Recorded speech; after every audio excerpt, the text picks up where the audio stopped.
गढ़नी बनम भीगे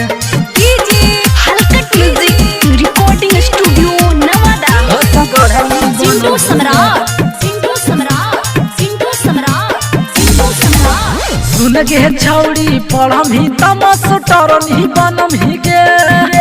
सुन गे छौड़ी पढ़म ही तमस टरनी बनम भीगे अरे हम ही छौड़न के चक्कर में घासा गढ़नी बनम भीगे अरे हम ही छौड़न के चक्कर में घासा गढ़नी बनम भीगे सुन गे छौड़ी पढ़म ही तमस टरनी बनम भीगे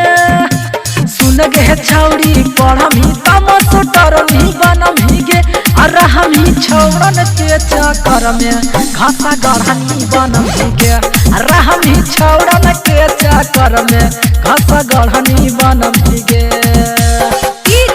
अरे हम ही छौड़न के चक्कर में घासा सिंधु सम्राट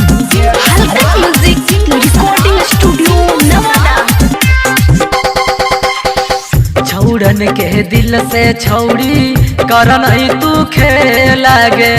ना तो हो जैतौ कहियो बड़का झमेला गे बड़का झमेला गे छौड़न के दिल से छौड़ी करन तू खेला गे ना तो हो जैतौ कहियो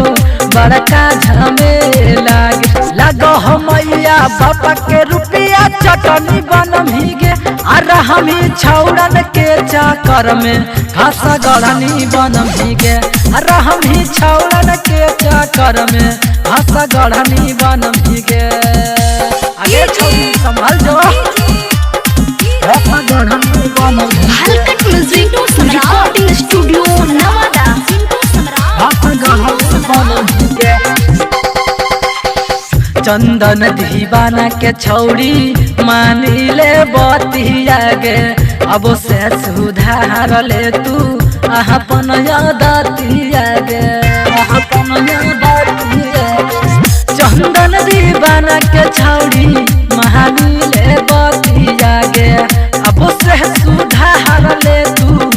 अपन यादतिया गे नैहर में की छौड़ी के करो गोतनी बनम भीगे अरे हम ही छौड़न के चक्कर में गोबर करनी बनम भीगे अरे हम ही छौड़न के चक्कर में घासा गढ़नी बनम भीगे